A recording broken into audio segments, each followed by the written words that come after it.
Welcome everybody back to the DomCast, episode 61. I am here on the morning of July 30th, the morning of the NBA restart. Not too long ago, I was streaming for 5 or 6 hours straight.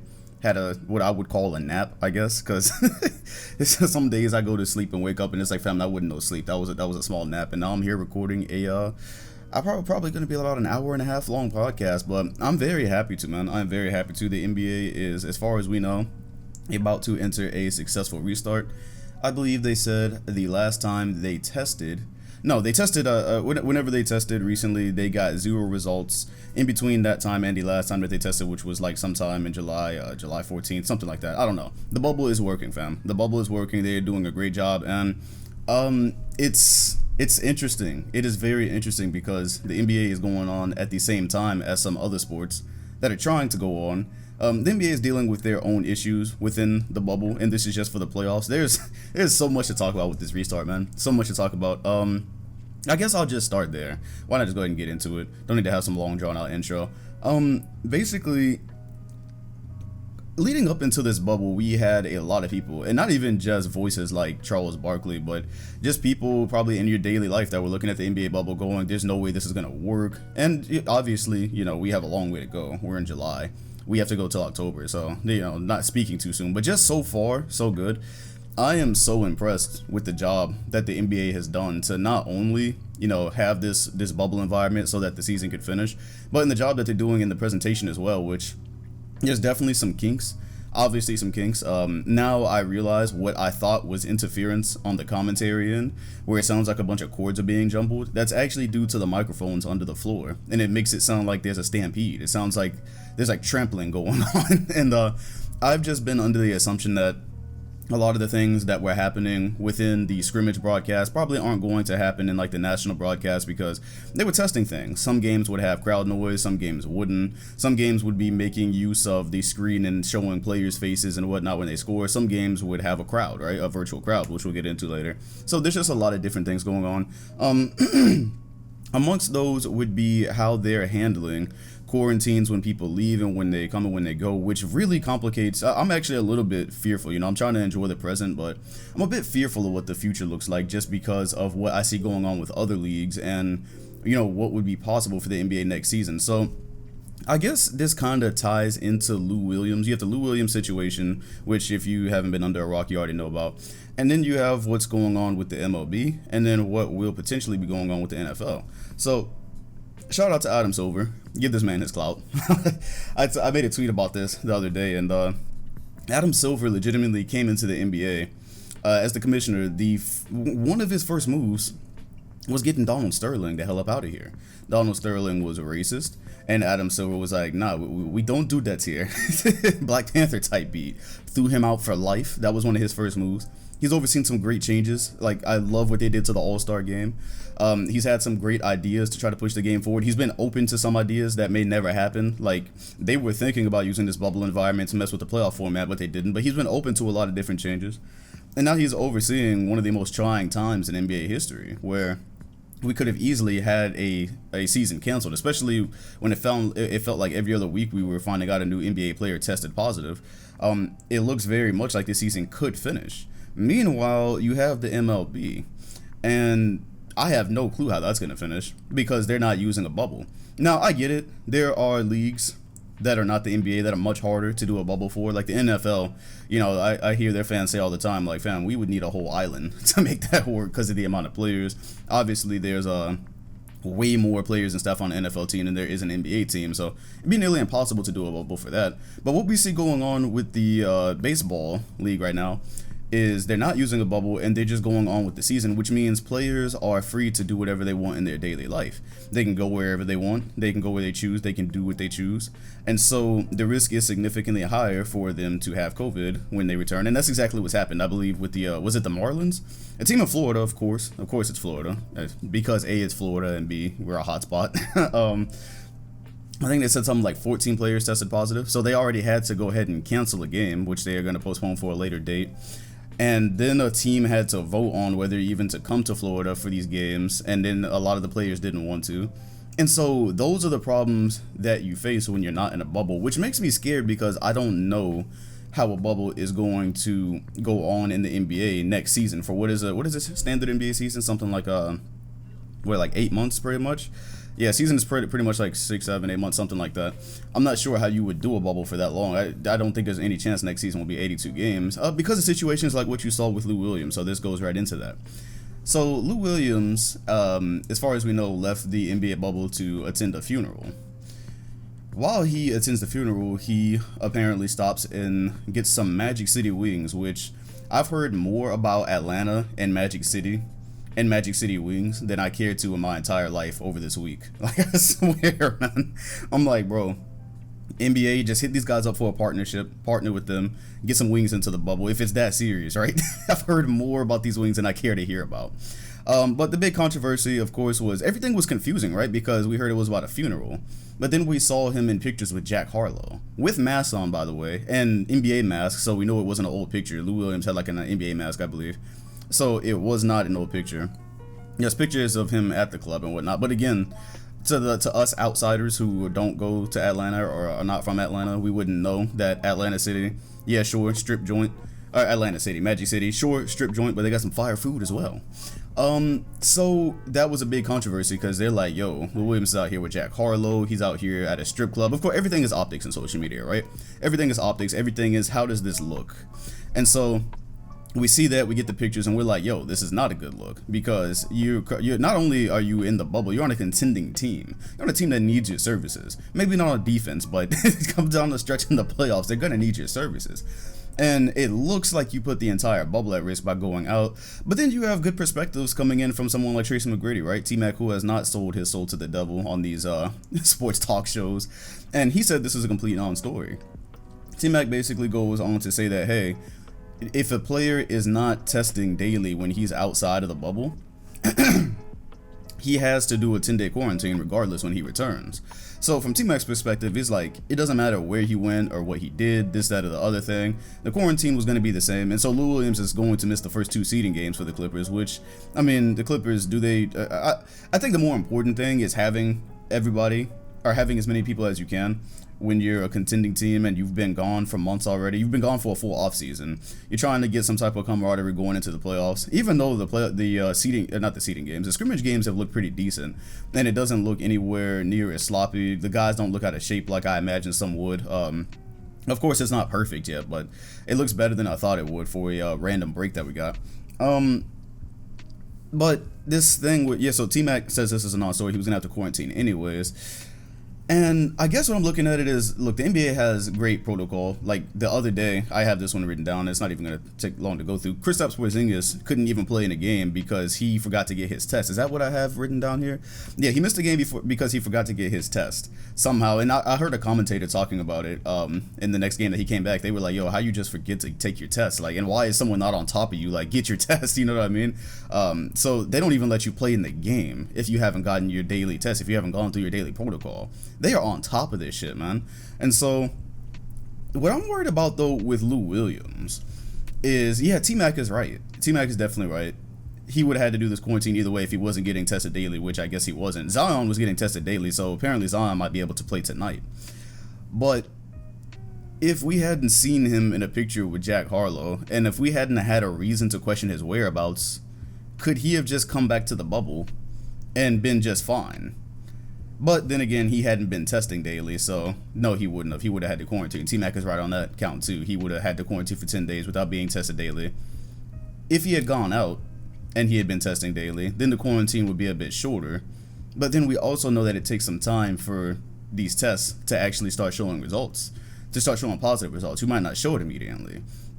I guess what I'm saying is, like, this is a really, really fragile thing, right? The bubble is working right now. And it could easily not be in a month because of something like this, because players are going to be leaving and coming back. That's going to happen. That's one reason why there's really no chance of, I don't think there's a chance of a bubble with everybody playing next year, is because guys have lives outside of this. Things happen, family things happen.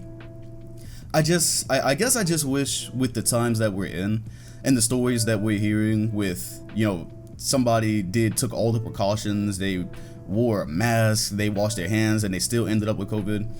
Even with the NBA strict rules, I guess just knowing where you are if you Lou Williams, I guess I just wish that you wouldn't go out of your way, especially when you're Lou Williams, right? You can have somebody bring you wings, you can order wings, you can have somebody bring you the wings. I wish you just wouldn't go out of your way for something like that. You're with Jack Harlow, and you got to go back to a bubble. And just with the little we know about transmission and stuff like that, I just kind of wish that you wouldn't do things that puts this at risk, because this is a really cool thing going on. And all it takes is one slip up, which the NBA is trying their best not to have happen. Before I got on podcast here, I just saw that they're actually having a cover for the somebody called them condoms on the whistle for the referees. They're gonna have a cover over their whistle to lessen the transmission, because they have to blow into the whistle, so obviously you're blowing out air, and to lower the risk of blowing out COVID, I guess, or whatever, spreading COVID. They're gonna have covers on the whistle. I don't know how that shit's gonna work, fam. Well, I don't even know what I just read with that, because you're blowing either way. So technically, even if you have cover on the whistle, fam, I don't know. The NBA's taking every precaution. That's the point out of that. Doing everything they can. And so yeah, when you leave the bubble, and if you're not getting tested daily, this, that, or the other thing, I wish they wouldn't go somewhere that they don't have to. You know what I mean? Like, that was the weird thing. It was like he's out for a funeral, and then he ends up at a food joint. I don't know, man. I don't know. People are grown. People can do what they want, but this thing is so fragile. I don't go as hard as like Kendrick Perkins, because Kendrick Perkins is on a TV show, so everything for them these days is dramatizing situations, going as hard as they can. And of course Kendrick comes out with that was the funny thing, right? The Clippers were feuding with Kendrick Perkins. My goodness, Kendrick Perkins Kendrick Perkins is like the least likely meme player. Growing up a Celtics fan and having Kendrick Perkins on the team, like, all you saw was this big like tree stump, basically, with a mean look on his face. You never knew he had so much personality. And so he was like, yeah, man, it's crazy that Zion is like just came out of college or something like that, and he can be more mature. And then, Lou Williams went back at it, and then Montrezl Harrell came and had his back. And the Clippers are feuding. Somebody said, so the Clippers are feuding with Kendrick Perkins over bubble violations, and the Lakers are just chilling right now. The Lakers got all their shit together. Again, everything is optics. Everything is optics. But hey, Williams is in his quarantine. He's going to miss the first 2 games because he didn't test daily.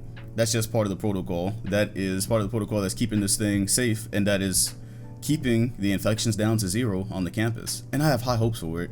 And I hope that the players have to leave, like Gordon Hayward said he's going to leave when his wife has the child, which is going to be probably in like September. Inevitably, some players are going to have to leave, family emergency, things are going to go on, and they're going to have to exit and come back. That's just going to happen over the span of months. It's kind of hard for anyone to just stay somewhere for months. I just hope that players use good judgment, man. Just use good judgment, because like, if you're in Florida, like, say a player has to come back for Florida for some reason, the shit is everywhere down here, fam. The shit is everywhere. We have cases going crazy, no plan to stop it in sight. Anywhere you go, there's just some level of risk. There's some level of risk. There's some level of risk, and you know that. Like, the gyms are open down here. You go to the gym, you know that there's some level of risk. It's just about what you're willing to it's about what you're willing to put up with at any given time. But you know that there's a risk, and so if you're an NBA player, I hope they just use good judgment, man. That's all I'm going to say about this situation with Lou Will. Good job on the NBA handling it. Good job on the NBA handling this whole thing, because I'm hearing the NFL is just going to start. I'm seeing some NFL players opting out, and then I'm also hearing from NFL fans that they aren't even sure whether or not they're going to forbid fans from the games. They might have some fans at the games. So again, there's no bubble environment. Players are absolutely going to bring COVID back to the team. That's not even a question, right?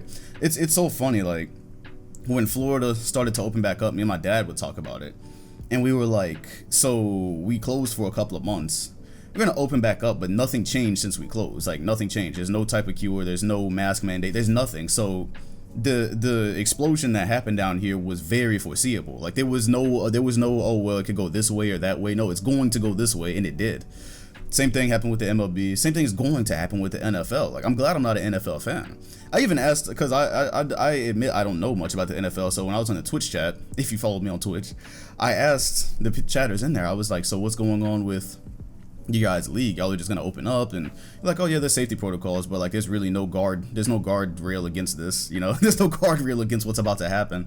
And Roger Goodell, I saw a part of his letter and he was just saying like adjustments are gonna have to be made for the future, foreseeable future is what he said. In other words, he said adjustments and flexibility, I believe.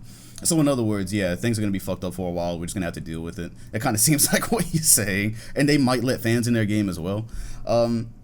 So I finally started to see the tweets float around for the NBA, because y'all know, if y'all listen to the last podcast, that's been on my mind for quite some time. Is we just did our off season from March to now. That was our off season, and so there is no off season really between this season and the 2021 season. There basically is no off season. You're just gonna go October. You're gonna have November off, and then start right on December.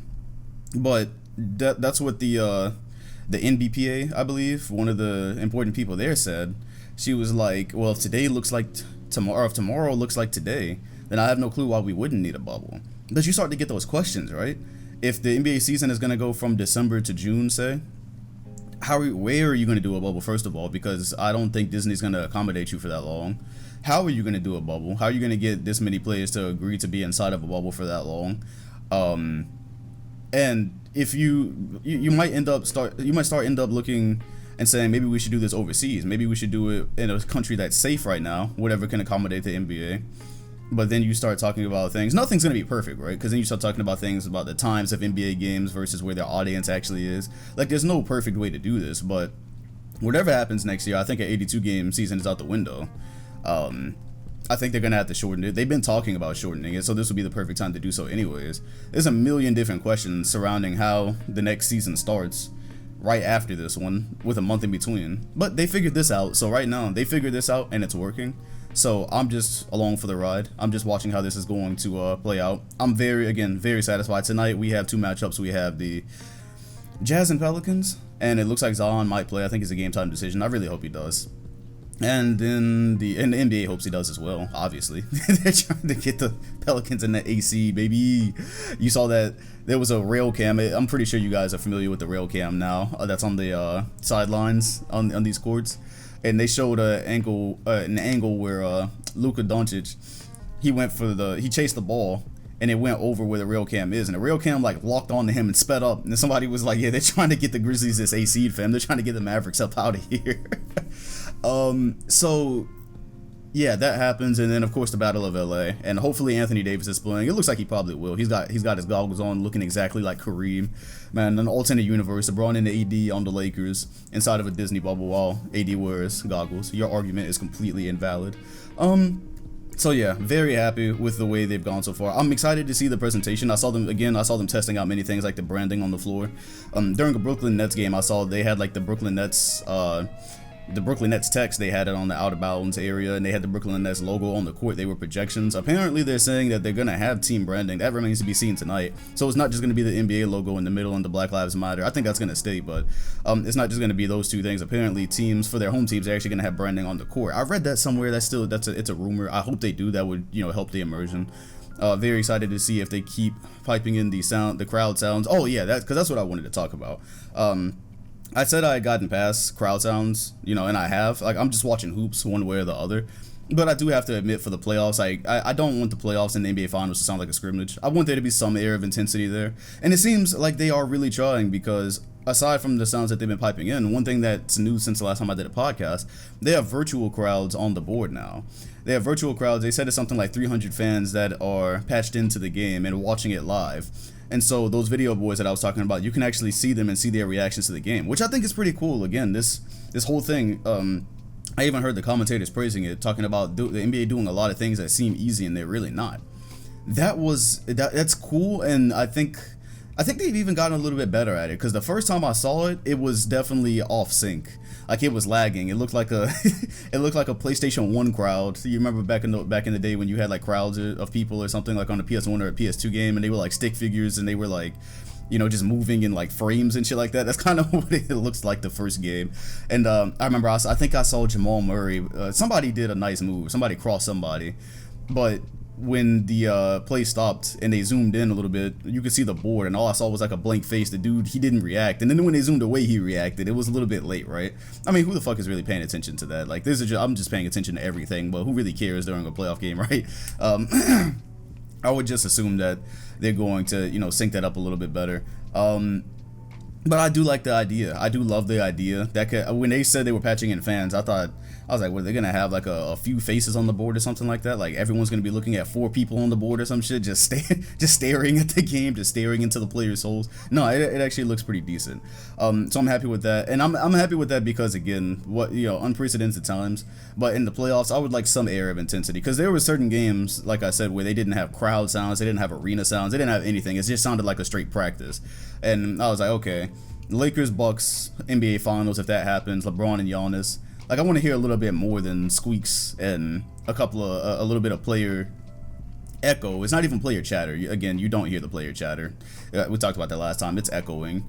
One thing that is really cool though that I love is that you do hear these players whenever somebody's getting locked up right? Somebody's playing really good defense. You hear the defensive team's crowd, or the defensive team's bench, they start to get hype. You know, you hear the audio level over there raise, and that's something that you don't hear in NBA games a lot of the times. And that's cool because I feel like that kind of gets into the offensive player's head, tries to get them to do a little bit more than they have the facilities for. I do like that much. I do like that. We'll see what they do, though. We'll see what they do as we get to the playoffs, as we even get to nationally televised games. I just hope they don't all sound like scrimmages, because that is a little bit distracting when we're talking about like clashes of titans. You know what I mean? So yeah, it'll start tonight. We'll see what's gonna happen there. What we are looking at, a very important tweet I saw fly by Tim Bontemps. Is that how you say his name? I probably butchered it. I'm sorry. He works, he's an NBA writer for ESPN. I've never heard his name on TV, so I don't know how to say it. But he says any player who makes his NBA debut inside the bubble once games begin Thursday, like the Denver Nuggets big man Bol Bol, of course, they're going to remain eligible for next year's Rookie of the Year award. I love the NBA. I love the NBA. This reminds me immediately, when I read this, this immediately reminded me of the Ben Simmons and Donovan Mitchell situation, because Ben Simmons sat out a whole year, didn't play, but he was with the team, so he was able to study film, he was able to be around an NBA team, he was able to just pick up a lot of the NBA life that an actual rookie would be experiencing for the first time, right? And so that gave people problems. People were like, oh, he's not a real rookie. And that was basically their only argument for Donovan Mitchell should have. I can't speak. That was their only argument for the reason that Donovan Mitchell should have won the Rookie of the Year award over Ben Simmons. And so now we're gonna have a situation where a player like Bol Bol is going to play in the NBA playoffs, more than likely. I hope that he actually gets his playoff minutes. I hope he doesn't get like MPJ'd like the beginning of the season, how Michael Porter Jr. came, but he wasn't really playing because you're already on a deep good team. That's the hard part, is when you're playing for a contending team and you're a young guy. Hopefully they actually realize what they have in Bol Bol and give him some burn. So he's played in some scrimmages. He is going to play in the seeding games, probably, assuming that they have him in the lineup. He's going to play in the seeding games. He's going to play in the playoffs, and then next year he's still going to be eligible for the Rookie of the Year. That's interesting. That is interesting, because that's a bit different than the Ben Simmons situation. I was on Ben Simmons' side when he was in this whole skirmish with Donovan Mitchell. I was on Ben Simmons' side. I'm like, look, regardless, I don't give a damn if he sat there for a year and studied all the tape in the world. He still had to go on the floor and perform.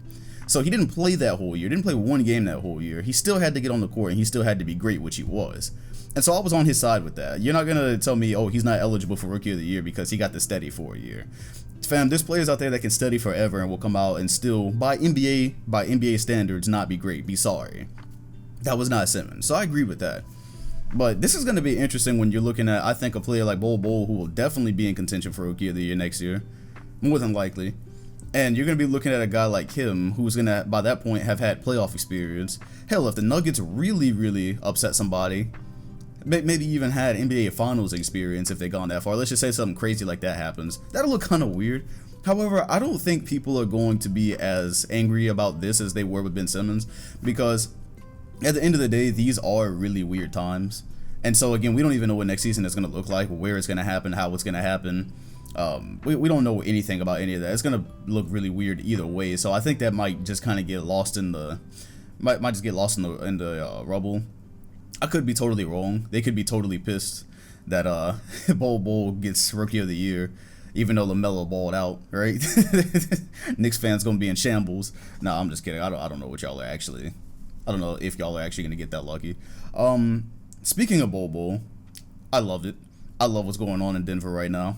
They did not continue to run the tall ball lineup. They actually relegated Bol to the bench. MPJ did return. He started playing again. Definitely gonna check out their first regular season game to see what they are officially going to go with, because it was weird, right? Like I literally chalked out time just to watch the Nuggets and Magic game, which was one of their last scrimmages, and they didn't bring Bol in until the end of the first quarter. Like I didn't know if he was even playing. So that's a tough job Mike Malone has over there. That is a tough job when you think about it, because he has a contending team, a team that was already contenders. When I say contenders, I'm talking about, obviously the Lakers and Clippers are the real contenders of that conference, and the Nuggets are like, that's your third, right? Either way, they have aspirations. Let's put it that way. It's a team with finals aspirations. And then you add two young guys who want their minutes, who want their shots. Two of them, not one. It can be hard to manage just one situation like that. You got two of them. And so he has to manage that along with using what he has to try to make it somewhere. And then, you know, you talk about kinks you have to work out. Like, I saw Bol, he wasn't having great shooting games sometimes. Shot selection looking a little bit different at times. But those are things you have to manage, right? Those are interesting things you have to manage. Nuggets are quickly becoming one of my favorite case studies over there. We'll be watching. 10 out of 10. So we talked about the fans, branding. Moving on to a team like the Pacers.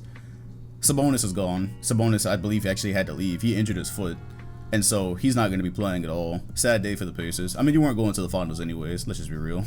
Bubble or no bubble, there was going to be no finals for Indiana, but it would have been really nice because Oladipo did decide to go ahead and play, and we know with oh, by the way, Oladipo looks pretty spry for the injury that he had, the fucking torn quad, and that's a ugh.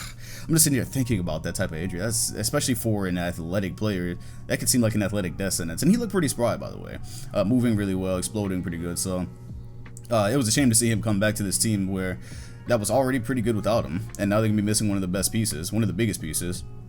They weren't going that far anyways, but yeah, if you're an Indiana Pacers fan, you're gonna be missing Sabonis. We did go to that return to campus. Guess who else returned? The return of the man, Andre Roberson. He plays basketball again, ladies and gents. He doesn't only do that, he hits go-ahead three-pointers. He hit 2 3-pointers in a scrimmage game. And when was the last time you played basketball? This is crazy, right? Because I've been keeping up with him like in the background. I've been tweeting about Andre Roberson ever so often. And I always say, yeah, see, he played 39 games in 2018. The last time we saw him play, I'm pretty sure, was like the beginning of 2018. I was still in college, fam. I was still in college. I graduated 2 years ago now. That's the last time we saw this man. I didn't think he was playing basketball anymore because I knew he had I think it was a ruptured patella tendon or something like that. I knew that was bad, but he had basically missed 2 full seasons by this point. So glad to see him back. That is important for the Thunder. Definitely going to be tracking his defense. If he really gets, I'm not sure how many minutes he's going to get with the with this unit, being that, you know, these are important games and being he's been out for so long. Not sure how many minutes he's actually going to get once the season starts, but I will be tracking his defense if so, because that is his true value. And hell, maybe after all this time he's a 3-and-D guy now. Imagine that, Roberson 3-and-D. I remember in that series against the Warriors, he was hitting some important threes out of nowhere, but you know, that was like the extent of his 3-point shooting there. So we'll see what happens with that. The Sixers defense was looking nice, man. The Philadelphia 76ers. So I believe Embiid pretty much missed 2 of the 3 scrimmage games because, what they say, like calf tightness or something like that. Yeah, I believe it's like a precaution. So he's once again out. But yes, Ben Simmons relegated to forward position, front court. Playing there, they're letting Shake Milton get the point guard. I like it so much better, man. I like it so much better, and it seems like it makes a lot more sense. I sat in on a couple of the Sixers games. It seems like it makes more sense because we've been talking about how their offense is flipped inside out for the longest with Ben Simmons. The center being able to shoot and Ben Simmons bringing the ball up the floor shrinks the offense, obviously. You always wonder how you could win like that. All of a sudden, you don't really have that problem when he's down low, where he's obviously going to be more comfortable as a really a non-shooter being 6'10". Although he did shoot and make, how many threes did he make in these scrimmages? I think he made 1 or 2 threes. I saw him shoot 1 and miss 1, but Yeah, apparently he's been working really hard on that, so we might actually see Ben Simmons unleash some shots at the floor in a Disney bubble. Your argument is invalid. This is alternate reality, folks. But yeah, no, their defense did look really nice in a couple of the games that I watched. I even saw a stat come up for Ben Simmons. I actually posted it the other day because Ben Simmons gets a crazy amount of hate, obviously, because basketball these days, you know, we see so much pretty offense while we're watching games, while we're watching summer basketball. See so much pretty offense. So the minute a player can't shoot and hit nothing but the bottom of the net, they get slandered. They get infinitely slandered. However, damn, I tweet and retweet quite a bit, actually. I just be having random thoughts throughout the day. I'm trying to scroll and look for this bit. Yeah, there we go. So I was watching this Ben Simmons, I was watching the Sixers game, and the stat came up, and it showed Ben Simmons NBA rank: steals per game 1st, assists per game 5th, triple doubles 5th. This is for this season. Fast break points per game top 10, he's 10th, and double doubles 13th. And then on top of that, he's a defensive player of the year candidate. So the guy's putting together, he's putting together a nice career, and he's young. He's only, what is this? This is only like his 3rd season, right? Like 17, 18, that's, oh my god, is Ben Simmons in his, yo, is time going that quick? Time out. Basketball Reference, I am on Mozilla because I don't have time to pull up Chrome today, so Mozilla, if you want to throw in a sponsor, sure. Wow, okay, yeah, 17, so this is his 4th, yeah, this is his 4th, yep, he played at 18, 19, 20, okay. This is his 3rd. Should have thrown me off because of the offseason we just had, yeah, so this is still, he's finishing up his 3rd season, okay. Should have been his 4th, but obviously he didn't play in 2017. Quietly putting together a nice career. Looks like he is trying to get some confidence with his shot. It's so funny when you look at his Basketball Reference page, because the 3-point attempt column says 0.1. it says 0.1 0.1 attempts, and then in 2020 is his highest mark at 33% of 3-pointers, but of course he hasn't shot barely any. That's just crazy. But yeah, I am looking at the Sixers as well. Another case study, like the Nuggets, making a big adjustment. I don't think Ben Simmons, for a long, at least until, you know, we see that his shot is very dependable, I don't think he should be put at point guard until then, just because of the way the game is played today. And I get having a tall point guard is awesome, but I don't believe you would ever find the success that they're looking for with this specific roster. I don't think you'll find that success if you're trying to have him at point, because ideally having Ben Simmons at point, you would just want sharp shooters everywhere around him. And so last year you had him at the point, you had Jimmy Butler, and you had they had a great team last year. I was thinking about that the other day, like how good that team was. The fact that you had Butler, Harris, Embiid, and Simmons. But yeah, ideally at point guard, you want like sharp shooters around him if you're gonna let him play point guard. I like this 4 experiment. Defensively, it looks interesting. I'm interested to see how they integrate Joel Embiid, since he did not really scrimmage with them, like barely at all. Hopefully he's, you know, actually able to stay healthy. That's always the question there, right? I've always had my questions with him since the beginning, mainly because he crashes every time he like does a layup, or, you know, he's down there in the paint, like he takes like the hardest spills, and I'm just like, bro, just please protect this man. Protect Joel Embiid at all costs. I love young talent, want to see young talent blossom. Yeah, the Sixers, I'd be excited if I was the Sixers, because the other thing that happens is y'all weren't playing great basketball during the season. Y'all had flashes, but y'all weren't playing great, and so because of that, you're at a weird spot in the Eastern Conference seeding, where you might end up playing Boston first. You might end up with some of the good matches happening in the first round, unless they just go off during these seedings and they get a little bit higher. Yeah, where exactly are y'all right now? I think the last I remember, okay, off the dome, the Sixers are 6th in the Eastern Conference. But how much would it take for y'all to actually move up? That's what I'm curious about here. It would take you... Oh, wow. Yeah, you're right there. Okay, cool. Yeah, I don't want to see y'all in the first round. Celtics fan here. I don't really want to play y'all in the first round. Okay, so you're 6th in the conference at 39 and 26. You're at a dead tie with the Indiana Pacers. And you're actually only 2 games outside of 4th. Can you do me a favor and take that 4th spot, please? We don't want to see y'all right now. We don't need to see y'all right now. I don't want to see y'all in the first round. If I'm Boston, I want to play the Pacers in the first round. I'd rather play, hell, well, we have no chance. Yeah, that's our only choices, actually. Literally, the Boston Celtics' only choice, if they go ahead and hold this, would be Miami, Indiana, or Philly. I want to see the Pacers out of those 3. In the first round, I want to see the Pacers, because the other guys are second-round teams. This is what happened in our sim last night on Twitch. All the best teams in the conference were on one side of the bracket, and they all played each other before the conference finals. Like, no. I don't think that record indicates what Philly is actually going to be in this bubble. Could be wrong, obviously. It was only a small slice of seeing them play in the scrimmages. But I don't want to see y'all in the first round. Alright? I'll admit it. I'm a little bitch. I don't want to see y'all. I'm running from that fight. So, yeah, that's what I had to say about the Philadelphia 76ers. Rookie extension voting. Yeah, that looks like, as far as the actual bubble itself, yeah, as far as the actual bubble itself, that's pretty much it. Because, like, there's only so much you can tell from scrimmage games, right?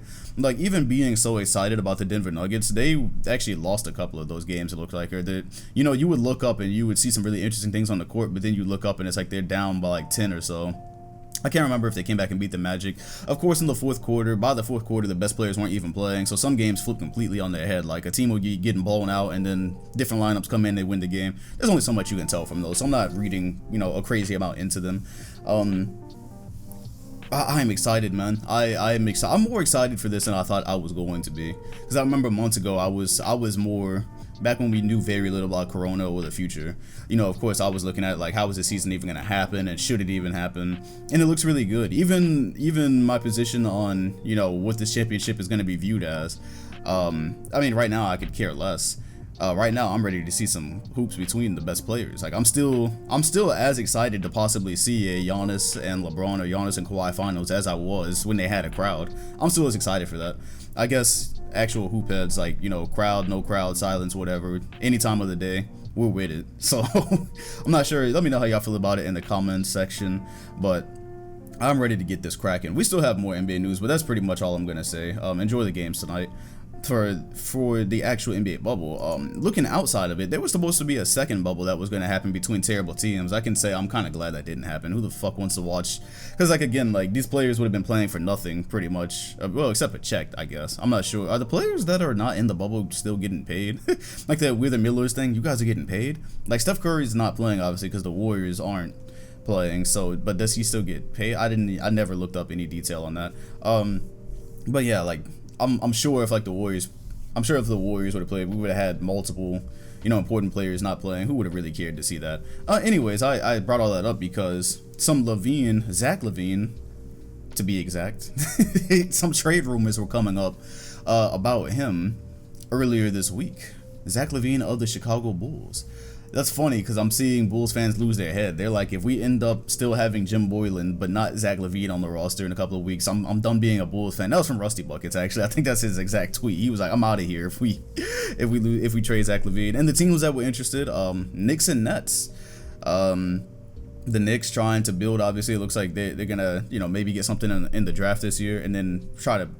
If they got Zach LaVine, they would be pairing him with something like that. And then the Nets, on the other hand, totally different situation. They got Kyrie and KD. We already know Kyrie was like, yeah, we're going to have a different roster next year. So then you'd be looking at somewhat of a big three. I'm not really sure if you call that a full big three. That would be interesting as well because that's three real offensive-minded guys. So I wonder how they can make that work if it happened. Hadn't really looked at any potential trade packages for that. That's interesting from Chicago, though, because let's go ahead and pull up Zach LaVine on Basketball Reference. I really just want to see some contract information. Like, if you're Chicago, I'm not exactly sure what you're looking at in terms of trading him. You averaged 25 points this year, right?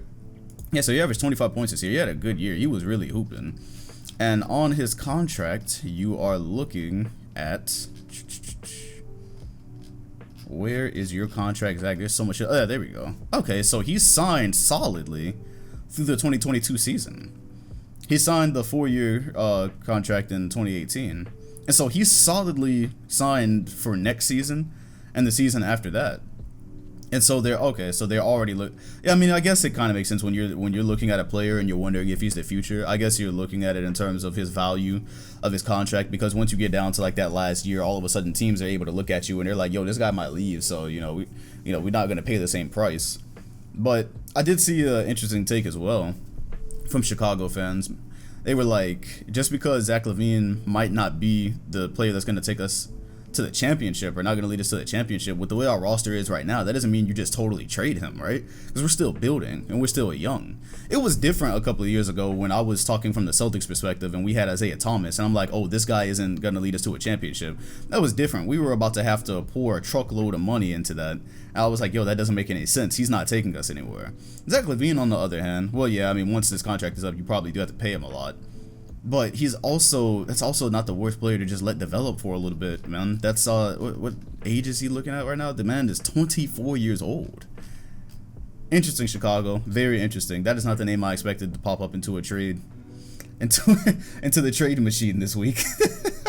Oh man, we were joking about that on stream last night because the Celtics are completely fucking up in the sim, drafting bad, making bad trades, making bad contracts, and I was like, yo, if a team treats you a certain way, if a team's management treats the fan base a certain way, you're allowed to bounce, you know. After a certain amount of years, like if you haven't made the playoff, if you can't remember your team playing in a playoff game, if you were that young last time they made it, and it's been like over a decade and they're not making any moves positively towards the future, fam, you can bounce, right? And so I wonder when Chicago fans are going to hit that point. I mean, it hasn't even been that long since y'all were in the playoffs. Y'all were in there, what, 2015, I think was the last time? Was that really the last time when the Derrick Rose game winner? Because 16, yeah, after they got rid of D Rose, they haven't been back. So obviously, I mean, you're not really, yeah, and y'all have had some misfortune. Y'all really don't fall into that, but I don't know. That just made me think about that. Speaking of Chicago, Tibbs, he has been hired as the New York Knicks coach. And it's funny because immediately as he got hired, I saw a tweet talking about RJ Barrett playing like 1,000 minutes, but I didn't know that I didn't know that Tibbs was hired yet. And so I saw that tweet and that was how I found out. Like I didn't need any other context. They were talking about RJ playing, a young player playing a ton of minutes. I was like, oh, bet, so the Knicks just hired Tibbs. Yeah, that just happened. I don't have a crazy amount of comments on that. I mean, this is a building team. It's always interesting with coaches, right? Like there's certain teams that you can give coaches and there's not enough magic in the world to make it work, you know what I mean? And so some coaches, they get a squad and it's like, yo, what were they supposed to do with this? And now their record looks crazy because they were coaching that team for 1 or 2 years or whatever. And so they might be judged by that, or maybe they aren't. Like, I don't know. I'm not going to sit here and tell y'all that Tibbs is about to turn the Knicks fortune around, or that this was an amazing side. Let's see what they do. Because a coach is one thing, and structural organization is obviously important, because the Knicks go through coaches like candy. Like, how many coaches have the Knicks had the whole time I've been following the NBA? Hell, the whole NBA seems like they switch out. A lot of the NBA, majority of the NBA, feels like they're switching out coaches all the time. That's really where they're starting. But yeah, this is another opportunity for him. They also are bringing back, I just saw a tweet that they're bringing back Mike Woodson in some capacity. That's not really worth doing the research for. They're bringing back Mike Woodson in some capacity. So yeah, Knicks fans, I'd like to know if you're happy about that. You leave that in the comment section as well. Y'all have officially chosen a coach. I assume at some point in the offseason, the Nets coach that was fired, is it Kenny Addis? I know his last name. I'm just banking on it right now, on how to pronounce it. Yeah, Kenny. He's going to pop up somewhere. Not to be confused with King of the Fourth Quarter. So, yeah, that's pretty much the NBA news for this week, would it be? I can transition into a topic that I wanted to talk about with the WNBA, because they're doing actually, this is perfect. Shout out to Kyrie fucking Irving, man. This transitions into a couple of things I want to say about the WNBA, actually. Shout out to Kyrie fucking Irving, bro. Yo, this guy said some weird shit before, obviously. He said some weird shit. But it's funny because I saw a tweet that kind of summed up my feelings perfectly, where it said that, like, Michael Porter Jr. is what y'all think Kyrie Irving is. Like, he's actually what y'all think Kyrie Irving is. If you heard the MPJ controversy this week, Snapchat actually had to take his snap down for spreading disinformation and weird shit. Hey man, look, I'm still rocking with MPJ as a player. I still want to see him succeed as a player. That's some weird ass shit, bro. But I still want to see him. I still want to see him succeed as a basketball player. I'm still going to watch whatever. Yeah, Kyrie has said some weird things. He's had his run-ins with the media, obviously. He's a fun target, but this dude's heart, obviously, is in the right place. Like, I saw a sheet. Let me see if I can pull that up, actually. I saw a sheet of, like, things that he's done, like, just this year, and I struggle. Even if he was healthy, it seemed like he probably would not have played because his mind was on other things. I always talk about he might retire, a lot earlier, because basketball just seems like something he's really good at, but his life is not tethered to. Ah, damn, I should have saved the picture. Yeah, whatever. Look, the man did a lot of good things, right? A lot of good things this year for people and donations and all that. But check this out, because I talked about this, I believe it was on the last podcast or 2 podcasts ago. Kyrie Irving set up a fund for WNBA players to the tune of $1.5 million, $1.5 million for WNBA players who are going to sit out the season. Bro, that's crazy. That is in a good way, because when I was talking about, who was it? Elena Delle Donne. When I was talking about Elena Delle Donne last week and her decision where she wanted to sit out, but you know, originally before I recorded that podcast, she wasn't getting any support, and then her team came through and said like, "Oh, we're still gonna pay you if you sit out, if you decide to sit out." I said something and I was really unsure of myself because I was trying to word it in a way where it didn't sound ridiculous. And basically I was saying like, yo, there's a lot of players who, you know, say they support the WNBA and they're quick to wear hoodies and, you know, retweet a highlight and things of that nature. Oh, by the way, I do need to write that down right now because there's a lot of WNBA stuff here. I want to talk about Iggy. But yeah, so there's a lot of players who say that and they tweet their support, but then like this is a serious thing. Like Elena Delle Donne had an underlying condition, so it's very understandable why she didn't want to play. I saw all these Twitter doctors and Twitter experts, oh, Lyme disease, she's not actually at risk. Like, fam, you don't fucking know. Like, why don't you have Lyme disease and then really have to go out? Let's see how you feel if you have to go out there, if you have to choose between that and the paycheck. Like, you shouldn't have to, right? Like, just because she shouldn't be at risk. Like, you don't want to even try that though, dude. You don't want to test that, do you? You're already on this amount of pills every day. You don't want to test that, do you? And so shout out to Kyrie for answering the bell, because I wondered aloud on that pod, would anybody from the NBA step up? Because they got money for days, just y'all tossing money anywhere, just donations to this and hundreds of thousands at that, like just money just flowing like crazy. These contracts, like you could miss $1 million and not even realize it was gone. And so when this came up, I wondered aloud, like, is somebody going to help out financially with this? And not just give Elena Delle Donne money, per se, or anything like that. I wasn't saying, like, somebody just, buy out her contract. But I wondered what type of financial support somebody, in that position who supports WNBA players might take. And I didn't think anybody was seriously going to do it, because I was thinking, like, damn, that does sound like I'm talking about somebody just, like, just opening up their bank account for someone else who is, able-bodied. I was trying to figure out how to say it. Kyrie did it, man. Kyrie answered the bell and set up this fund, and that's an amazing thing. He set it up for people who want to sit out because be like Elena Delle Donne, who have an actual reason to be scared, or people who are sitting out for social causes, because they don't believe that they should be playing basketball right now.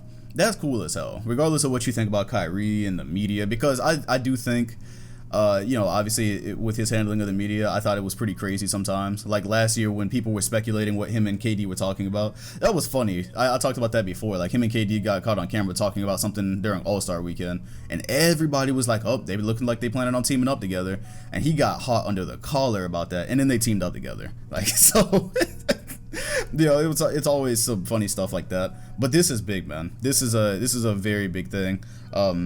Yeah, that's what I was trying to get across, is that nobody is, especially with athletes, because they're getting to play a sport that they love and that they're choosing between playing or sitting out. And obviously a lot of them make more than the average American. There's essential workers out here that have to go to work, because that's just the only way that they're going to have food on the table.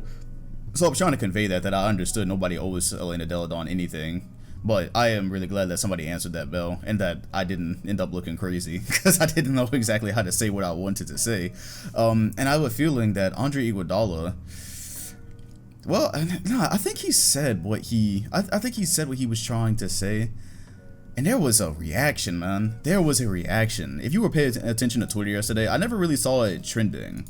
So I'm not sure if it, really caught on, or if y'all even heard about it. Trying to spell Iguodala is always fun. Let me just type in Andre, because he sent out a tweet that I doubt he deleted. There we go. So Iggy sent out a tweet that he deleted, that he didn't delete. Where are you, Dre? Forgot about Dre. Here he is. So yesterday he was watching, wow, that was 2 days ago. Fucking time, man. I'm just reading a story on his page about something Michael Jordan did. I'll read that in a second. Yeah, no, he tweeted out on July 28th, number 23 from the Mystics is nice. And so he's talking about a WNBA player he was watching. And boy, that set off a firestorm. Her name was Ariel Powers, and she ended up retweeting it. And she said something to the tune of, like, say my name or keep this tweet to yourself. Let me see what she said exactly. If that tweet is still up. Yeah, she said, put some respect on my name or keep this tweet to yourself. And then Iguodala responded with no manners. My goodness, bro. What a mess we have here. Look, man. When you're on Twitter, right? This is one thing I hate about using Twitter. Is that you only have a certain amount of characters. And that's combined with the fact that a lot of the times you might just be tweeting on a whim. Like, I'll be watching an NBA game. This happens plenty of times during the season. I'll be watching an NBA game and something happens and I have a quick thought. And here come the fucking, I'm about to say, here come the Twitter police. Like, I don't have a whole series named NBA Twitter police. That's all for shits and giggles, bro. I pull out the stupidest tweets I can find. I don't really be trying to, like, nitpick, right? Here come the Twitter police that nitpick every single detail of your tweet and try to pick it apart with these, you know, so-called facts or arguments. And you weren't even trying to argue. You might have just been commenting on, like, oh yeah, this was fire. And then somebody comes in and is like, oh, well, actually, was it? Like, my nigga, I was just watching a basketball game and had one thought. And you out here trying to start a whole thread on this. And so I can get how you can send out a tweet like this, and you might just not. Andre Iguodala is watching WNBA game, might not actually really watch the WNBA like that. There's a high possibility that he doesn't, and he sees who we now know as Aerial Powers going off, and then he sends out a quick tweet. Damn, number 23 from the Mystics is nice. He didn't really. Maybe he's watching the game. Maybe he didn't want to go to Basketball Reference and pull up the name and find out exactly who it was. Maybe he didn't have the TV turned up. He couldn't hear who it was. But either way, I mean, WNBA players are constantly disrespected, so she took exception to that. And so she responds with, did I really back off the page? And so she responded. She snapped back at it. I'm never in the business of saying how somebody should, or dictating how somebody should respond to anything. I do feel like she went kind of hard, though. I'm not gonna lie. I mean, again, being in WNBA player's shoes, wouldn't you get it? Like, you're constantly disrespected. If your highlights pop up somewhere, people are mad. People are especially mad now that they, you know, people already had so much to say about the WNBA, and now they see them involved in social justice things. Oh, they real mad now. They real mad for real now.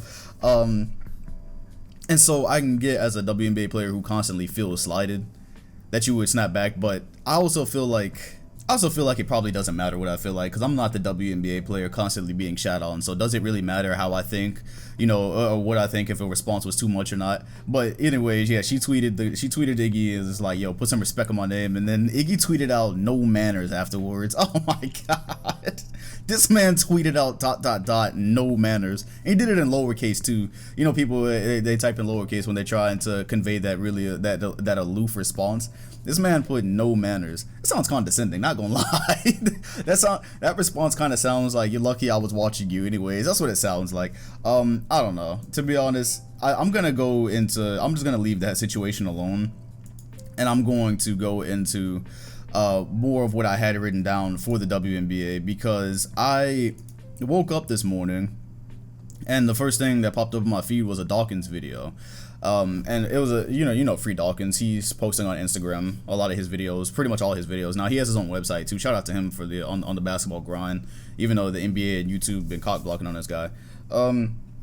So he posts Sabrina Ionescu highlights. What did I get? Sabrina Ionescu heights. Yeah, he posted Sabrina Ionescu highlights, and I know of her because of her association with Kobe. That's just how I found her. You know, Kobe passed away. You found out about his involvement in WNBA and women's basketball and all that, and so somewhere through there I ended up following her and finding her, and she was drafted to the WNBA this year. So naturally, I'm curious about her career, and so there's some highlights that pop up this morning of her, and I'm curious about it again because this is one of Kobe's. This was somebody that was associated with Kobe, so I'm interested in it. And I've checked out some highlights from a couple of her games, and there's a comment that pops up. It was the only comment on the video. I guess the video was only like, you know, 10 minutes old or something like that. And this fool says, "No one cares about the WNBA. You still the best, but please, capital no WNBA." And then somebody replied to him, basically called him the dickhead that he was. And then he says, oh yeah, that's right. So this is actually an interesting conversation, because the guy's comment I can see has something to do with like, oh, you know, you have Kobe Bryant on your page. Kobe respected women's basketball. I have thoughts about that. You say, yeah, Kobe respected women's basketball, but you know, you have him on your page and here you are. And so he responds, "We're not Kobe," and he got involved because of Gigi. I mean, that's... anyways, and everyone's following Dawkins cause of COZ, cause of NBA highlights, not WNBA. Who the fuck still types like this? If he continues with the WNBA, I won't follow anymore, so shut up, kid. Hey, yo, how can you be this pressed over some fucking I don't get internet culture, bro. Being a YouTuber and a streamer and basically having done all of my work on the internet in my life, I still don't get internet culture. I never get why people have to announce their displeasure or their exit from some page, or why they just can't scroll past the shit they don't like. Y'all do it all the time on YouTube. When there's a channel y'all are following and they post, they post these things and then they post something you're not interested in, a lot of people don't click on the video and it shows in the views. But when it comes to these other platforms, like where I guess your comments are more visible, like Twitter and Instagram, people are so bothered by, they choose to be so outwardly outrageous at these things that bother them or that they don't care about, is what I'm trying to say. And so that's why I always get out of like the trolls that would follow me, right? These days I just mute all the trolls. It be trolls in my mentions talking and they don't even know that I don't see their shit because like I have them muted. So like you could have been talking to me for 5 months or saying all types of shit to me or about me and I haven't seen one of it, right? And it's so weird because I always had that question like, why are you here if you don't care about me? If you don't like me, if you're annoyed by me, why are you paying attention to me? Like, why? And so it's the same thing here. You like NBA highlights, but you don't like WNBA highlights. That's fine. Scroll past the WNBA highlights. It's that simple. It's that simple. There's all this content on his page. It doesn't take that much effort to just scroll. And it's not like he's posting a ton of WNBA stuff. Most of Dawkins' stuff it's all basketball, first of all. It's so easy to just scroll and look at the things that you like and not pay attention to the things that you don't like. But this is a more interesting conversation about the WNBA. People are so bothered by the WNBA. Like, why? If you're not interested, you have every right to be, which is where I do kind of disagree with the people who, because there's a big argument about that because Kobe loved the WNBA, if you supported him, you have to support it too. I mean, I don't agree with that. Like, heroes or idols, what they supported, their interests don't necessarily have to be my interests. But I've never always also got the WNBA straight, like, disrespect like this. The people that go out of their way is what I'm trying to say. People that go out of their way to disrespect the WNBA and shit on it, like, I haven't watched much WNBA basketball, admittedly, in my life, so you don't see me tweet much about it. I'm not always going on other pages and like, oh yeah, these highlights or this or that. Like, I'm not going out of my way to down it. And even these days now, because of Linescu, I'm actually watching a little bit of the highlights and keeping up. This is the first WNBA career that I will actually take some type of interest in. But the whole, if he continues with the WNBA, I won't follow anymore. First of all, fuck off. Like, I would, if I was Dawkins, I'd just block the page. Like, please, let me escort you out. That's what always happens when people threaten they're not gonna follow me, which hasn't happened in a while, but somebody threatens they're gonna unfollow me. Like, nigga, I will help you see the door. Bye. That's the first thing. But like that, you internet niggas are weird as shit, man. This whole, I'm not gonna follow I'm withdrawing my support. I'm like, nobody cares. Nigga, bounce. Fucking weirdos. But yeah, this is why I didn't have a ton to say about how Aerial Powers responded to Iggy, because if you're in their shoes, these are the type of things, and players like, and everybody, they're just human, they use social media, they read social media comments. These are the type of things they're up against all the time, because I don't know how many of y'all have actually tried to play basketball or be out there, tried to get in shape for basketball or whatever. I don't know what your experience with it is, but male or female, that's a hard ass sport to play. Like, I know you're saying, oh, you don't get tackled like football or this, that, or the other thing, but running up and down a court and having the condition to be and to still have presence of mind on offense and defense and all that, that's a hard ass sport to even get conditioned for. And so imagine, like, you're a guy, right? Imagine for the WNBA players doing pretty much the same work y'all have to get in condition for these sports. Not saying that obviously the same level of athleticism obviously doesn't exist in that game. It's not the same as what, it's not what I'm saying. Well, the preparation is probably very similar. And imagine having and doing all that work just for every time your highlights pop up, for somebody to say some bullshit like that. Just your highlights popping up, right? Just highlights of your game popping up, and people are just having these visceral reactions. That shit's weird, bro. There's no way.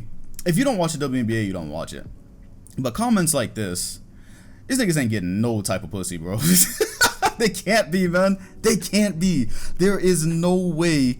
There has not been a female in these lives in years, bro. I can't imagine it. I'm just gonna say it.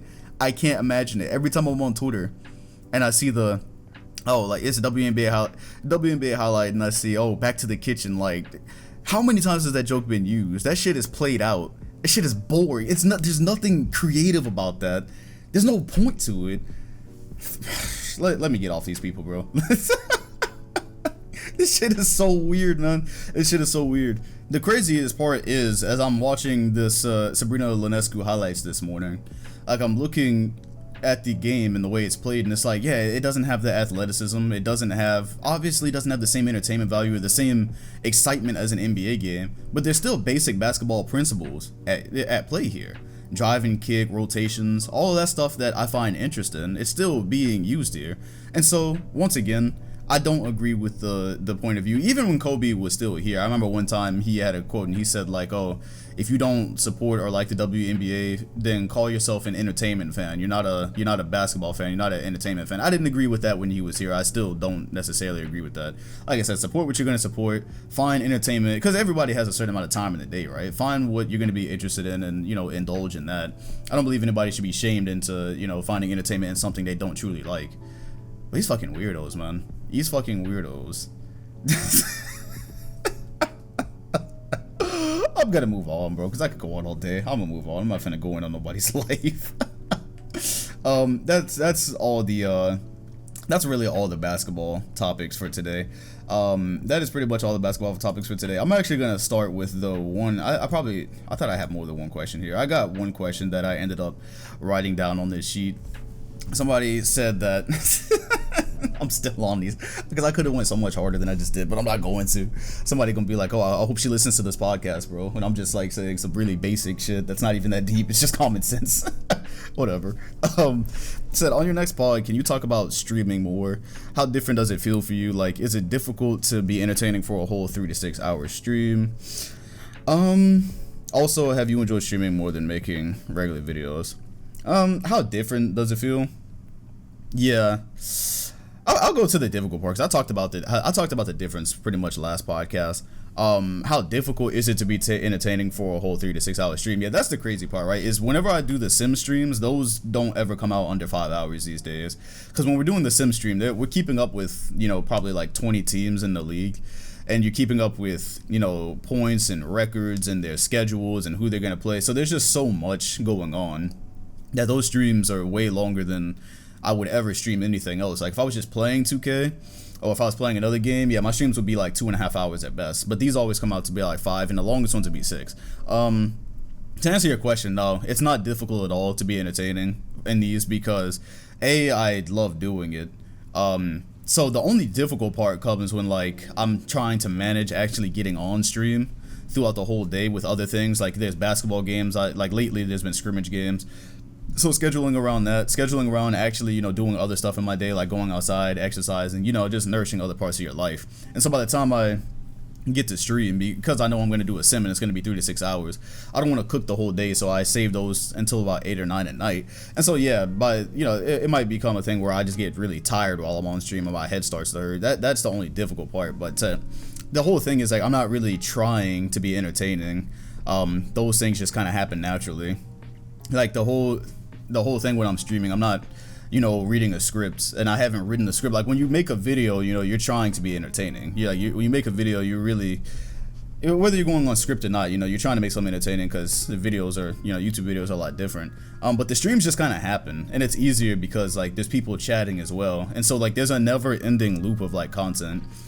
Because the way we do it these days, we be having, which is crazy, we be up there having like 2,000 people in the stream for 4 to 5 hours, which is kind of fucking astronomical. But yeah, and out of those 2,000 that are watching at any given time, many of them are chatting. A lot of the people in the chat are funny. They drop funny comments. That you can have a whole like 20-minute conversation off of one comment someone has. Somebody brings something up, and next thing you know, I'm showing y'all my Batman case that has dust, like infinite dust attached to it. I showed y'all that on stream last night. Like it's really not, for me at least, it's not difficult at all to be entertaining for it. or to be entertaining on streaming. Also, cause like I've sharpened it a lot. You know, I've fine-tuned the skills a bit as well. Like I've been streaming now since like last September, and so I think any of the kinks that were being worked out back then, like those were much harder. Like I was playing like Ratchet and Clank and stuff in DBZ, so I was having to like straight have conversation like that the whole time. The Sim, like I said, the Sim is creating content for 4 to 6 hours. Like all of it is content. We're following legit storylines and stuff like that. So I'm really following it with y'all. So for that reason, it's really not as hard. Yeah, no, if I was like playing Call of Duty or something for, you know, 2 or 3 hours, yeah, I think that would probably be much harder for me to be entertaining. Like there's other streamers out there that play like every game under the sun and they're still really fun to watch. So yeah, I think that's actually a bit more difficult than what I'm doing here. But hey, you know what you're good at and stick to that, right?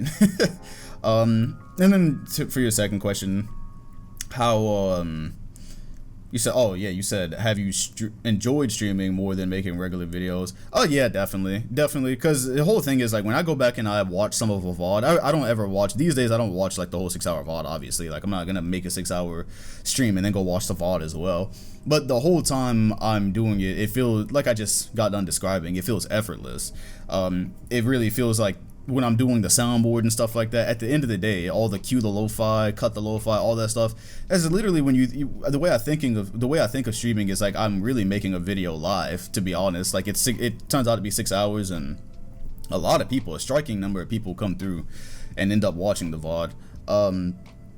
And so I feel like I've created a whole piece of content there, whereas in a regular video, sometimes you feel it's definitely not as hype. That's why I like it more, because when I'm making a video, I'm kind of just sitting here for 2 or 3 hours, just point, click, point, click, point, click. You know what I mean? Like I'm just pointing and clicking and dragging shit to a timeline. And I've been doing that for years too. So, you know, you can get kind of tired of that. And so that's content, but then the VODs are content as well. But those are so fun to make because you're making those with people. You know, you're making those with people, you're making those in front of people, talking about everything under the sun, not limited to one thing. And the other thing is, at the end of the day, it feels like it ends up being worth it. Because I saw Kenny, I think it was Kenny, King of the Fourth Quarter. Shout out to all the love, by the way, from all the other support. I should probably say that. One of the things that happened during the 2009 Sim season, we had like every YouTuber come through and support. Like, not every YouTuber, but a lot of YouTubers in this community came through support. Like, sometimes Nick Smith is in there. He's an NBA YouTuber. We saw him. He came in like the 08 season. Kenny came through and dropped a subscription. Low subbed before. I haven't seen him in a minute, but he comes through sometimes. But that one season we had like 5 YouTubers come in. It was Kenny, MJ2K came in, Click Productions. Like, yeah, like 4 or 5 of like the real hard hitters in this community come through and show love. So shout out to them, because you know, this community, like in the NBA community, at least in the NBA community, I know 2K community has beef with people sometimes, but like the NBA community, like I don't think there's ever been like one like real NBA beef. NBA YouTuber beef. I'm not sure if that's actually happened or not. Maybe I just don't pay attention. But yeah, back to what I was saying. Damn, I think I lost my train of thought. Oh yeah, that's right, Kenny. I saw Kenny put out a tweet, and he said he turned a 10 out of 10 video into a 1 out of 10, which I believe refers to the YouTube Studio star system and rating a video. He said something like, I turned a 10 out of 10 to a 1 out of 10 by just changing the title. And see, that right there is like one thing that makes YouTube, you know, over time feel less enjoyable, is that you could sit there legitimately for like, you can put 4, 5, 6 hours into one video and have that shit flop just because the title just didn't get accepted by the algorithm, or didn't work well in the algorithm, or just because the thumbnail didn't work well. You see what I'm saying? Like, you can do all that work and have that shit tank for one element being wrong. One element, and the whole thing is you never actually know for sure what that element is, right? Was it the length of the video this time? Was it the thumbnail that didn't catch people's eyes? Was it the title that didn't catch people? Was it the first like 30 seconds of the video? You know, you never actually know for sure. And so that shit just tanks you. Whereas on the streaming, you generally have the same people coming to your chat like all the time through a given amount of months, right? Like the faces change over the months, but generally you have a certain amount of people that you know are always there, and they come there and they support pretty much as long as, you know, you keep the content coming. They come through and y'all have the same fun, and y'all have more fun as the streams, you know, grow. Like right now the Sim streams are growing, and it's growing into like a whole culture, so it's growing over time. and it just feels like more of the work is worth it. I would say it feels streaming feels like you put a certain amount of work into it and you can see the results come out, whereas YouTube, it's so fucking random. It is so random that if I swear, if I I was talking about that on Twitch chat. I'm like, yo, let one of these streaming platforms back up the Brinks truck, bro. Let one of these streaming platforms back up the Brinks truck, and that is it for my YouTube career. Not that I don't appreciate everything that's happened on YouTube over these last few years and all that, but it's like there's just so much fuckery that you deal with from a month-to-month basis.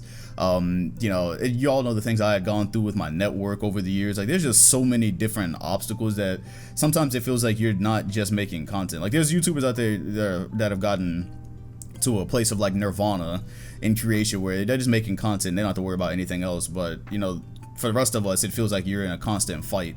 You know, a constant fight, and it doesn't, you don't directly see the fruits of what you're doing, and then you might see it one day. It might just, you know, randomly all come at once, or then, you know, it might come and then stop again. It's just really, it's a really weird thing for the amount of work you put into it. So yeah, long story short, like I worked on my stream for hours yesterday. Like before I got on stream yesterday, I was making emotes. I, you know, did a ton of work to the soundboard. You know, did a ton of work to the league, because the league, like I said, is taking more and more work every time to get it up.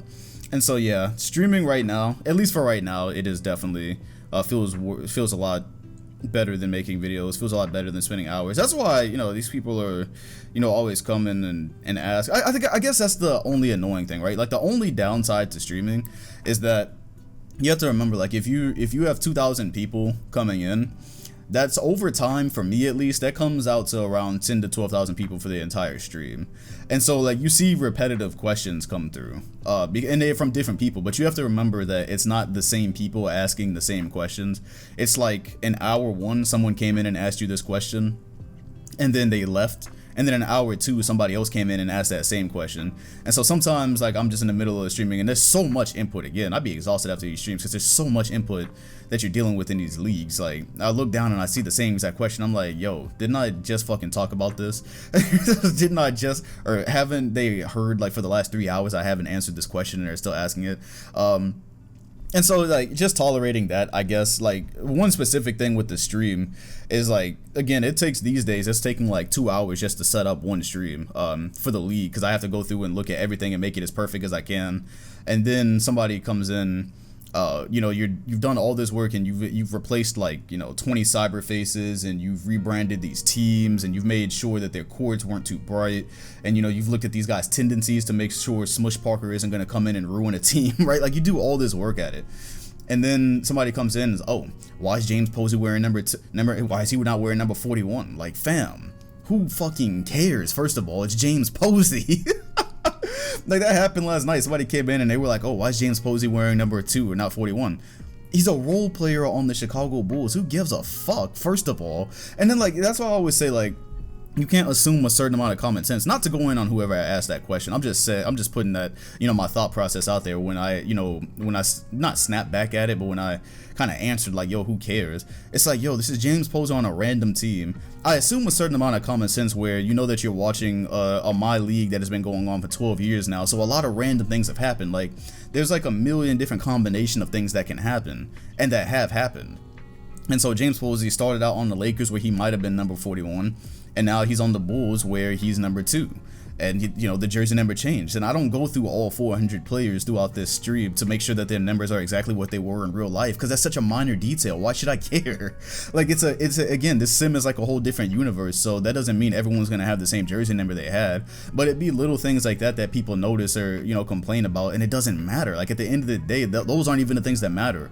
I'm more concerned that looking at the bracket and making sure the fucking Hawks with an old stuff on Marbury don't ruin an NBA Finals. Like, those are the things that are important.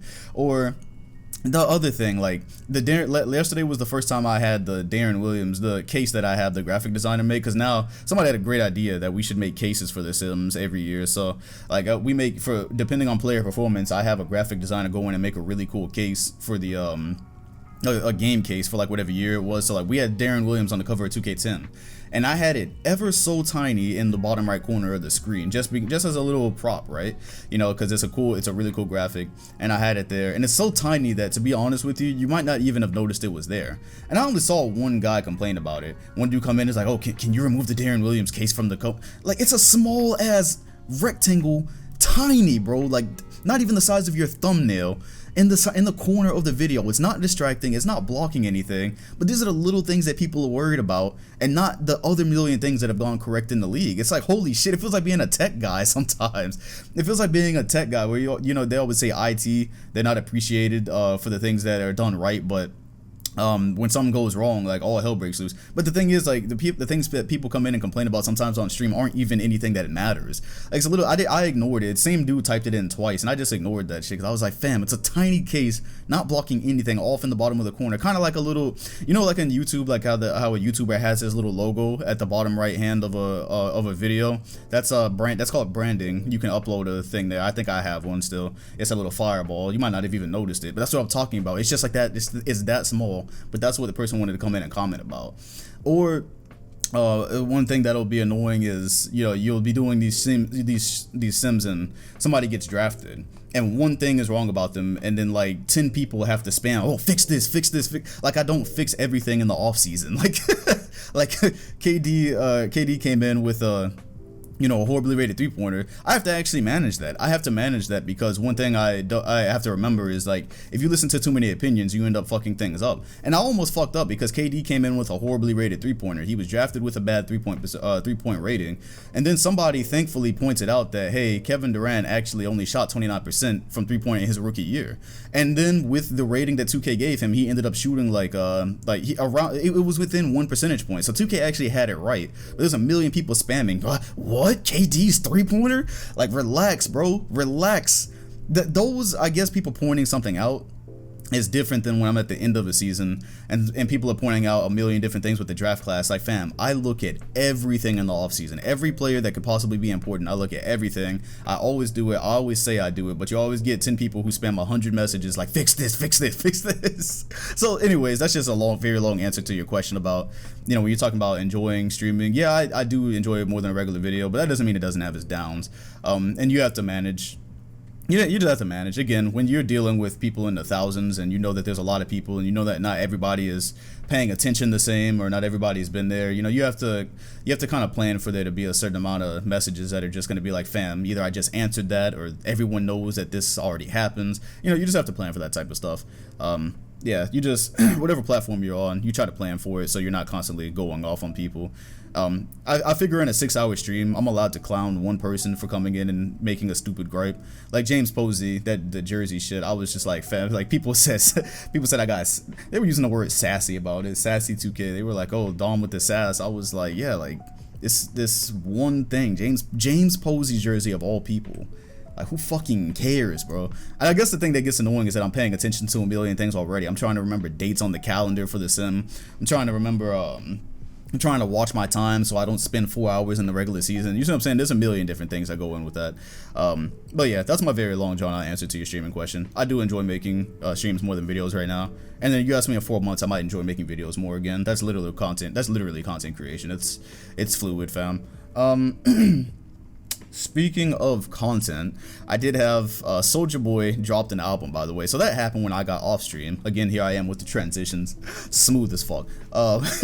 Yeah, after I got off stream 2 nights ago, 2 or 3 nights ago, Soulja Boy dropped an album. And the only reason I knew is because I have no clue. My phone, it has random Google notifications, and so somebody was like, yo, you had Soulja Boy album notifications on? No, I promise, I haven't been a Soulja Boy stan since fucking mosquitoes and flies in here, bro. I hate Florida. Yeah, people were like, oh, you had Soulja Boy notifications on. I was like, nah, Google, I swear I got off stream and there was a Google notification. It said King Soldier 9, Soulja Boy's latest album. I was like, well, this is random. Like, Soulja Boy dropped the album in 2020. One, But it was also weird because when I got on Twitter, like I expected at least to see people laughing about it. That was the thing. I thought I was gonna get on Twitter and I thought people were gonna be laughing and clowning and like, yo, Soulja Boy dropped the album in 2020. I didn't see a peep about it, man. I didn't realize, because like you still see Soulja Boy sometimes, right? Like he's still streaming. Not and within the recent years, you would see him on interviews, so he's still visible. And so the fact he dropped the album and I found like a max of 12 tweets about it, I was like, wow, really? Like I don't know. I didn't think that he was super relevant today, but like it was like something just dropped into the abyss. I questioned whether I had transported to a different universe or some shit, because I was like, yo, did I temporarily just go to a different dimension where Soulja Boy dropped the album and nobody here knows about it? Anyways, I didn't listen to it that night. I was like, oh well, that's cool. I was just looking for the memes mostly, but it wouldn't leave me alone, because I looked up the next day. I woke up and I looked again. I was like, nobody's gonna acknowledge this, huh? So I was like, I guess I'll do what I say I do. I'm gonna go listen to it for myself. I listened to the album. I cut it off after 4 songs, bro. Frisbeed. If I had the physical copy, that shit would get frisbeed, fam. Oh, it was so bad. I'm not even, look, the thing that I said, because I talked about it on stream, I was like, I don't care. Even though Soulja Boy is a meme from my childhood, I still don't like to shit on people's hard work and just like, I know how many hours you can put into a piece of content and then just to have the world basically chew it up and spit it out. So regardless of who it is, I don't like to just do that. But genuinely, it's some of the worst music I ever heard, and it feels, I didn't know if he was serious, right? So type in, if you're on this pod for whatever reason, if you want a good laugh, type in King Soldier 9 on Spotify, go check it out, and it is legitimately some of the worst music. It sounds like he's trying to have the flow of today's rappers, but again, you know, Soulja Boy is from my time, right?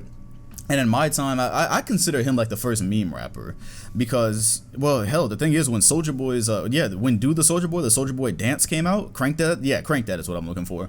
When Crank That came out, we didn't consider it a meme. Now we look back and we see him in big clothes with star glasses, wearing like the bathing ape shoes. Of course, it seems like a meme now. That was a real thing back then, but I felt like he was like the first rapper to really use the internet to kind of, quote, go viral, I guess, the way he did, for being, you know, goofy as shit, basically.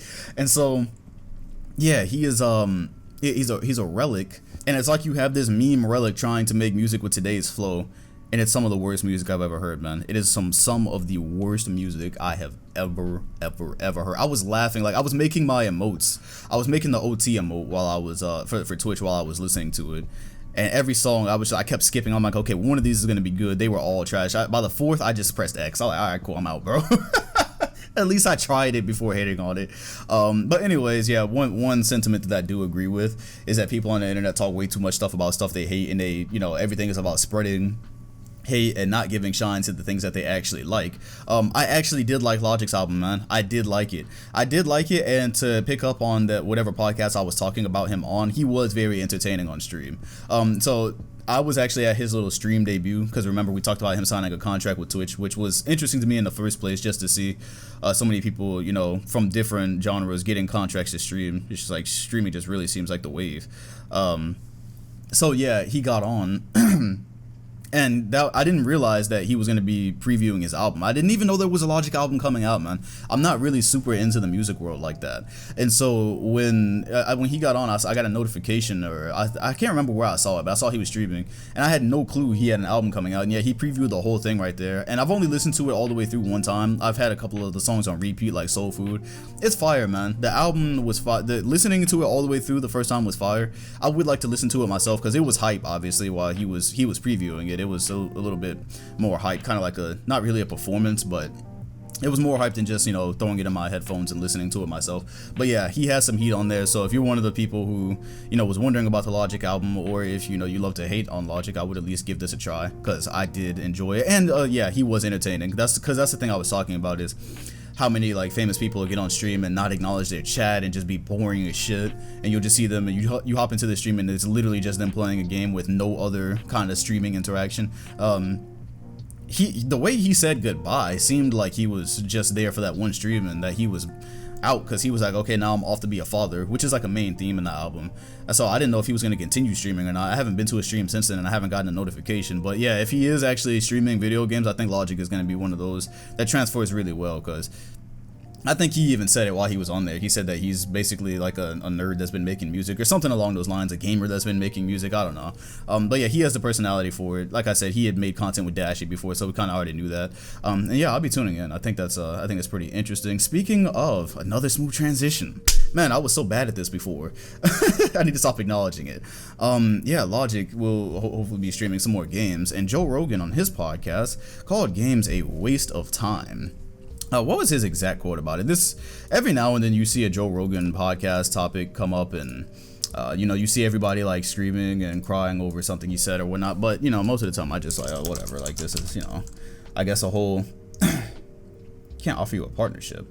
Oh, okay. No, I was just reading something else. My bad. I got sidetracked. Yeah, Joe Rogan video games. Yeah, it's like the podcast is supposed to generate, or his podcast specifically is supposed to generate topics a bunch of people want to talk about. Yeah, he said that they were a waste of time. Basically, like, oh yeah, you're playing, but you're really getting nothing out of it. And it's so funny, right? Because this actually is a different conversation that I think about sometimes, where this culture of hyper productivity that makes it kind of feel wrong to have some type of hobby. Like, even I'm not fully free from that, right? Like, I feel like if I'm not always doing something throughout the day that's making progress because of this culture that we live in, like, I feel like I'm wasting time. And people have to be reminded, like, fam, it's okay to have a hobby, and feeling good and doing something that makes you feel good, I don't personally think is really ever a waste of time. Like, I think about The Last of Us, and I that was one of the games I beat this year, and I beat that game in around 25 hours. It's around a 30-hour. Generally, it's like a 30-hour campaign. So I think it took me around like 30 hours to beat. I didn't look at the exact number. And I think about that, and like at the end of the day, I mean, for me, I got a podcast topic out of it. I mean, I do get paid to do a podcast, and so that's podcast material. But even if I was just, I wasn't playing it specifically for the podcast. I played this shit because I wanted to play it, and I had fun playing it, and I had thoughts about it. And I don't really consider that much a waste of time, to be honest with you. I had a good time and I got some content out of it. But again, even if I hadn't gotten no content out of it, like, people just gotta remember, like, there's certain things that don't have to, in life, they don't have to do with your profession, And everyone is just wired differently. Everyone has their own perspective on things. Everyone's allowed to, do things the way they want and live life the way they want to live it. So some people, probably get up, and from the time they wake up to the time they go to sleep, it's all about progress. And hey, that's fine. That's fine for you if that's the way that you work. I think, whatever, bro. Do you? I'm such a do you person, which is why you never find me in any type of beef. I always talk about that, like, YouTube. So you never find me in beef with another content creator, because I see a lot of corny shit and I never say anything.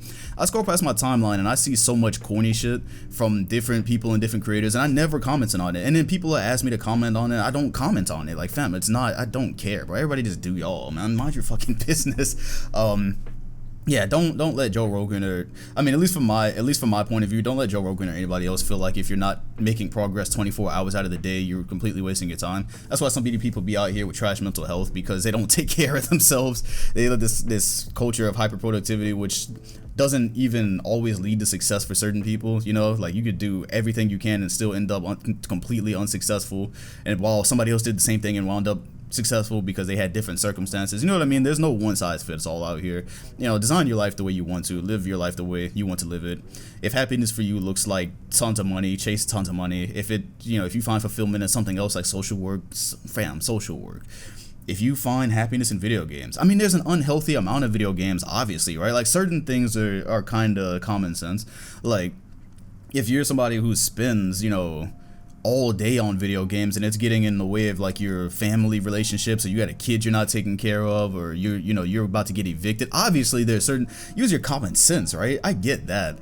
But I mean, I just personally feel like, what are we talking about video games as a form of self-care here? Because it makes you feel good and you have a good time. I mean, I don't play that. For me, as much as I love video games, I really don't play games that much, because I do have a lot of things that I do throughout the day, but I don't really hesitate these days. Me and my boy, we play 2K on the park a lot. Sometimes I get on and I'm on there for like 4 hours at night, and it's like, I don't feel like I wasted time. Like, me and the homie been playing 2K since back in 2K9 days, pretty much. Yeah, 2K and 2K9 was the first 2K we played together, and sometimes I'm like, damn, bro, we really been playing 2K for like 10 plus years. Like, that's just cool as shit to me. It's a fun time. We have our little rivalry going on. And did I make much progress? Not really. I mean, technically, if I wanted to, I could chop up some of our shit for content, but sometimes I'm just kicking back and not working. It happens, fam. It happens. That's such a, I don't know, this culture can be toxic. Yeah, this culture can be toxic because people forget that, you know, you can draw. Like, fam, if you like to draw, you can draw and not post it on the internet. It's fine. Like, maybe it took you 2 or 3 hours to do this drawing that's not going to get posted anywhere, but it's your hobby, so you did it. I don't know. Do you? That's all I really have to say about that.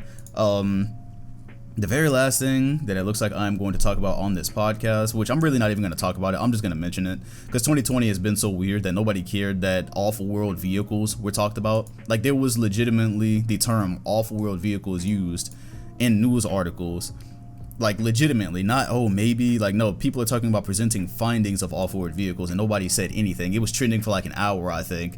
Yeah, see, look at this. Check this out. Is this where? Yeah, here we go. Yeah, so it says, the New York Times reports confirms that the government has an active task force studying UFO sightings and reports. Task force is part of our office, blah, blah, blah, and they report on at least some of their findings. The biggest bombshell from the story, however, was a quote from astrophysicist working for a defense contractor. Eric Davis, a former consultant for the Pentagon's original UFO task force, said he briefed the Department of Defense earlier this year about retrieving materials, quote, materials from off-world vehicles not made on this earth. So it goes on to say that off-world vehicles is the money phrase that got people excited, and that he's given briefings and presentations about recovered materials, but it says right here, yeah, because it's 2020, people are like, yeah, just show me the alien, right? Or else we don't care. That's exactly how everyone treated it.